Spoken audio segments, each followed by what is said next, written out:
جماعة الحق والهدى والسنة هم السلفيون.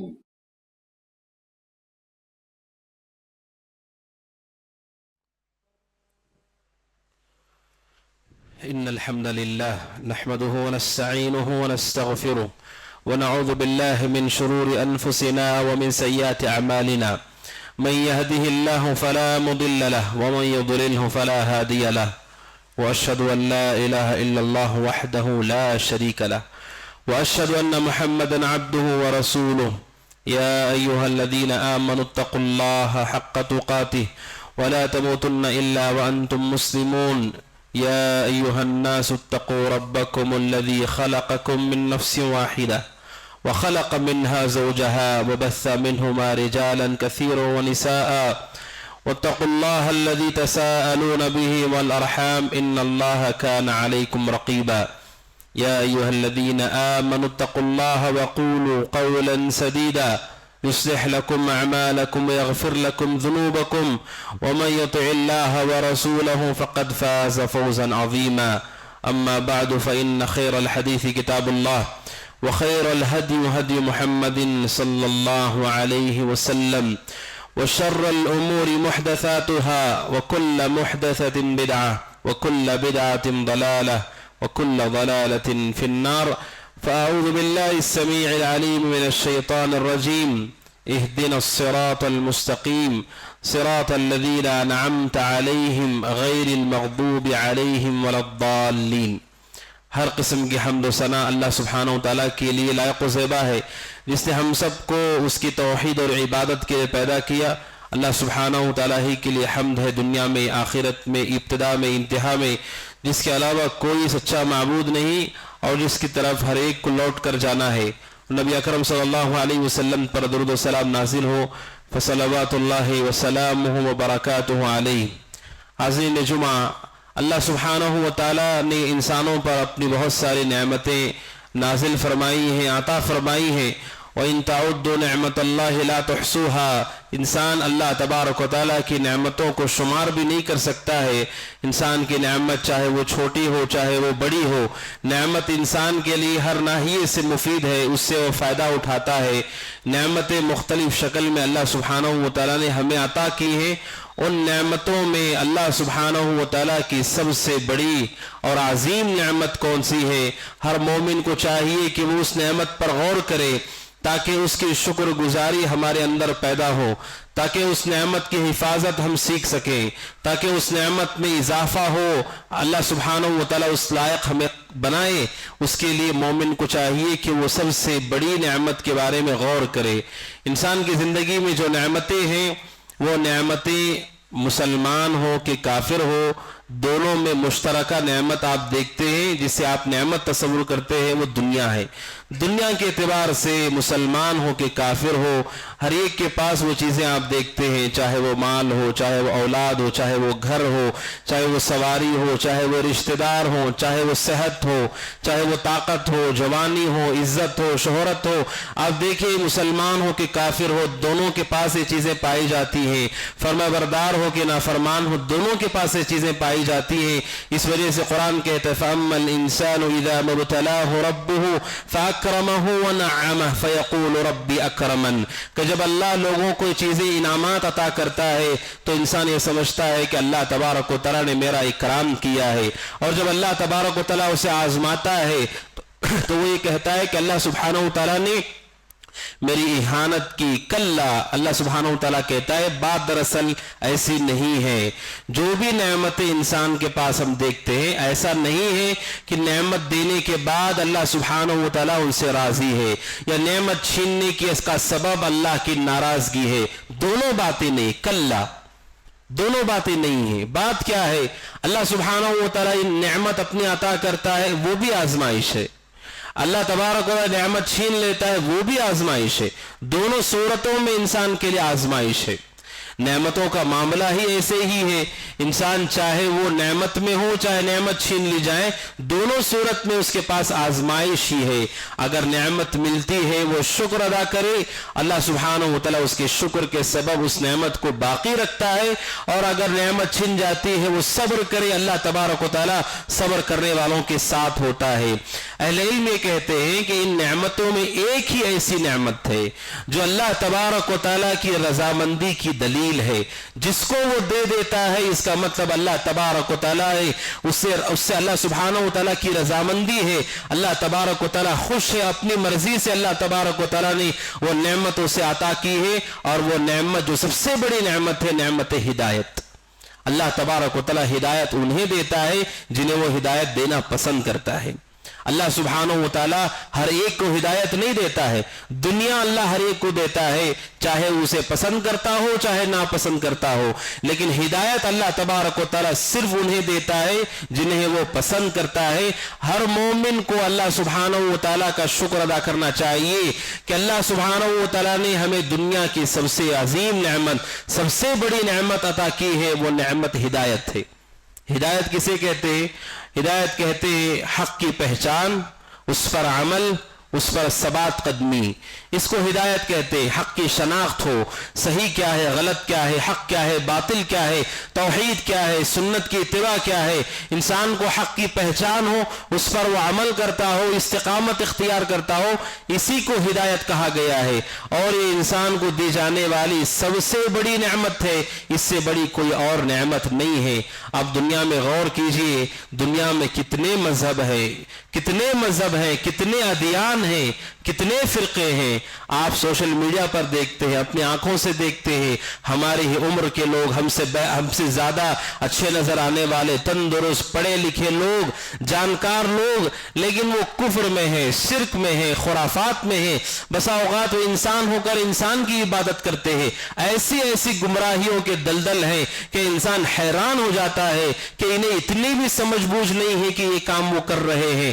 ایسے گمراہی اور کفر اور شرک کی ضلالتوں میں اور ایسے فتنوں کے دور میں اللہ تبارک و تعالیٰ نے ہم سب کو نعمت توحید، نعمت سنت عطا کی ہے، جس کے ذریعے سے حق و باطل کی شناخت ہمیں حاصل ہوتی ہے۔ اس سے بڑا اللہ کا انعام کیا ہو سکتا ہے؟ اس پر مومن کو اللہ کا شکر ادا کرنا چاہیے۔ اگر اللہ تبارک و تعالیٰ چاہتا تو اللہ تبارک و تعالیٰ ہمیں گمراہ کر دیتا، اللہ تبارک و تعالیٰ چاہتا تو ایسے گھرانے میں ہم پیدا ہوتے جو گھرانے کے کفر میں ہیں، گمراہی میں ہیں، ضلالتوں میں ہیں، لیکن اللہ تبارک و تعالیٰ نے ہمیں ہدایت کی نعمت دی۔ یہ نعمت سب سے بڑی نعمت ہے، اس سے بڑی کوئی اور نعمت نہیں ہے۔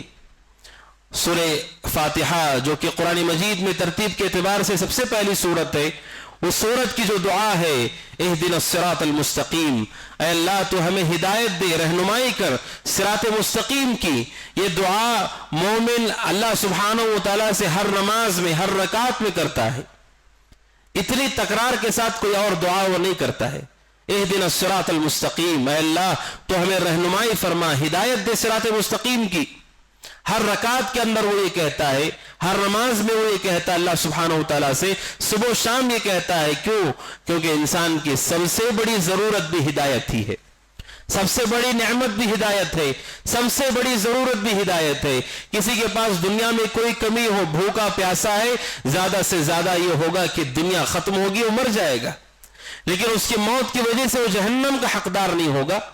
دنیا اس کی ختم ہو گئی، لیکن اس کی وجہ سے، بھوکا پیاسا رہنے کی وجہ سے وہ جہنم کا حقدار نہیں ہوگا۔ یا دنیا کی کسی بھی اور نعمت کا نقصان ہو جائے وہ جہنم کا حقدار نہیں ہوگا، لیکن اگر ہدایت سے محروم ہو، ہدایت کے بغیر اللہ سبحانہ و تعالیٰ کے سامنے جائے گا تو اس کا ٹھکانہ جہنم کے سوا کچھ نہیں ہے۔ سب سے بڑی ضرورت ہدایت ہے، اس سے بڑی انسان کی کوئی ضرورت نہیں ہے۔ کھانے پینے اور سانس لینے سے زیادہ انسانوں کو ہدایت کی ضرورت ہے۔ اسی لیے قرآن نے یہ دعا ہر مومن کو سکھائی۔ ہر رکعت میں مومن یہ کہتا ہے اہدنا الصراط المستقیم، اللہ تو ہمیں ہدایت دے، اور آگے کہتا ہے غیر المغضوب علیہم ولا الضالین، ان کا راستہ جن پر تو نے انعام کیا ہے اور اس راستے سے بچا جو مغضوب علیہم ہے یعنی یہود، اور ضالین سے یعنی نصارہ، ان دونوں کے راستے سے تو بچا۔ مومن اللہ سبحانہ و تعالیٰ سے تکرار کے ساتھ یہ دعا پڑھتا ہے کیونکہ ہدایت انسان کی سب سے بڑی ضرورت ہے. جس نے اپنی ہدایت کی فکر نہیں کی اس نے سب سے بڑا اپنا نقصان کیا, کیونکہ آنے والی زندگی میں دنیا کا کوئی اسباب, دنیا کے کوئی سامان آخرت کی زندگی میں نہیں ہے سوائے انسان کی ہدایت کے, انسان کے عقیدے کے, اس کے عمل صالح کے. اس کے علاوہ آنے والی زندگی میں کچھ نہیں ہے. لہٰذا یہ سب سے بڑی ضرورت ہے, مومن اسے اپنی ضرورت محسوس کرے. شیخ الاسلام ابن تیمیہ رحمۃ اللہ علیہ کہتے ہیں, میں نے کتاب و سنت میں غور کیا, کہتے ہیں مجھے سب سے زیادہ نفع بخش, سب سے عظیم دعا, سب سے مضبوط دعا پوری کتاب و سنت میں جو معلوم ہوئی وہ یہی دعا ہے, اہدنا الصراط المستقیم, اے اللہ تو صراط مستقیم کی رہنمائی کر. ابن تیمیہ رحمۃ اللہ علیہ کہتے ہیں اگر اس سے بھی بڑی کوئی دعا ہوتی کتاب و سنت میں تو مومن کو روزانہ اس کا پابند کیا جاتا. ہر نماز میں, ہر رکعت میں مومن یہ کہتا ہے اہدنا الصراط المستقیم, یعنی انسانوں کی سب سے بڑی ضرورت ہدایت ہے. اس لیے سب سے بڑی دعا, سب سے عظیم دعا یہ کہ ہم اللہ سے کہیں اہدنا الصراط المستقیم, اے اللہ تو ہمیں سیدھے راستے کی رہنمائی کر. سیدھا راستہ, حق کی پہچان, توحید کی پہچان, بدعات کی پہچان, ضلالتوں کی پہچان, یہ اللہ تبارک و تعالیٰ کی ایسی نعمت ہے. قرآن کریم لوگوں کو تکبر کرنے سے منع کرتا ہے, بے جا انسان کو اترانے سے منع کرتا ہے, لیکن یہ ایک ایسی نعمت ہے کہ قرآن کہتا ہے, اللہ تبارک و تعالیٰ کہتا ہے لوگوں کو خوش ہو جانا چاہیے اس سے. قل وبفضل اللہ وبرحمتہ فبذلک فلیفرحوا, اللہ سبحانہ و تعالیٰ کہتا ہے اللہ کے نبی کہیے لوگوں سے کہ اللہ تبارک و تعالیٰ کا جو فضل ہے اور اس کی رحمت ہے, فبذلک فلیفرحوا, جن کے پاس اللہ کا فضل اور رحمت ہو. عبداللہ بن عباس کہتے ہیں فضل سے مراد اسلام, رحمت سے مراد قرآن ہے. سلف کہتے ہیں فضل سے مراد قرآن اور رحمت سے مراد سنت ہے. قرآن کہتا ہے فلیفرحوا, اے اللہ کے نبی لوگوں سے کہیے جس کے پاس قرآن ہے, اسلام ہے, سنت ہے, فلیفرحوا, انہیں خوش ہو جانا چاہیے, خوشی منانا چاہیے. اللہ تبارک و تعالیٰ جس چیز پر خوشی منانے کا حکم دیتا ہے, اللہ کا حکم ایک ہی چیز پر ہے, وہ یہ ہے کہ اسلام پر خوش ہو, سنتوں پر خوش ہو, ہدایت پر خوش ہو. باقی چیزوں پہ ہم خوش ہوتے ہیں, لیکن اللہ نے جس پر خوش ہونے کا حکم دیا فبذلک فلیفرحوا, اے اللہ کے نبی لوگوں سے کہیے خوش ہو جاؤ کہ اللہ نے اسلام دیا ہے, خوش ہو جاؤ کہ اللہ نے قرآن دیا ہے, سنتیں دی ہیں. ذالک خیر مما یجمعون, اے اللہ کے نبی یہ جو رحمت ہے قرآن اور یہ جو فضل ہے سنتیں, یہ ساری ان چیزوں سے بہتر ہے جسے لوگ دنیا میں جمع کر رہے ہیں. دنیا میں لوگ جتنی چیزیں جمع کر رہے ہیں, اللہ تبارک و تعالیٰ کہتا ہے اس سے بہتر یہ قرآن اور سنت ہے جس کی ہدایت ہم نے آپ کو دی ہے, اس پر خوش ہو جائیے. قرآن مجید لوگوں کو خوش ہونے کا حکم دیتا ہے. کیا کبھی مومن نے احساس کیا, ہم نے احساس کیا کہ اللہ نے اتنی بڑی نعمت ہم کو عطا کی ہے, اس پر ہم نے کبھی خوشی کا اظہار کیا کہ الحمدللہ اللہ نے ہمیں کتاب و سنت کی راہ دکھائی, اللہ نے توحید کا راستہ بتایا, سنت کا راستہ بتایا. قرآن کہتا ہے اس پر خوش ہونا چاہیے اور دنیا کی ان ساری نعمتوں سے بہتر ہے جسے لوگ جمع کر رہے ہیں. اور قرآن مجید یہ بھی کہتا ہے جنتی جب جنت میں چلے جائیں گے وہاں پر وہ اللہ سبحانہ وتعالیٰ کی حمد بیان کریں گے, اس کا شکر ادا کریں گے اپنی زبان سے. وقالوا الحمد للہ الذی ہدانا لہذا وما كنا لنہتدی لولا ان ہدانا اللہ. جنتی جنت میں جانے کے بعد کیا کہیں گے؟ الحمدللہ, تمام تعریفیں اس اللہ کے لیے ہیں جس نے ہمیں ہدایت دی. وما كنا لنہتدی لولا ان ہدانا اللہ, اگر ہمیں اللہ ہدایت نہیں دیتا تو ہم کبھی ہدایت پر نہیں آتے. جنت میں جانے کے بعد جنتی آپس میں اللہ تبارک و تعالیٰ کا حمد بیان کریں گے, اللہ کی تعریف کریں گے. کس بات پر وہ تعریف کریں گے؟ کہ اللہ نے ہمیں ہدایت عطا کی, کتاب و سنت کا راستہ دیا. اگر اللہ ہمیں ہدایت نہیں دیتا تو ہم ہدایت پر کبھی نہیں آتے. یعنی وہ نعمت ہدایت ہے کہ جنتی جنت میں جانے کے بعد بھی اللہ کا شکر ادا کریں گے, اللہ کی تعریف کریں گے کہ وہ نعمت اللہ نے ہمیں عطا کی ہے. کیونکہ باقی نعمتیں دنیا کے ساتھ ختم ہو جاتی ہیں.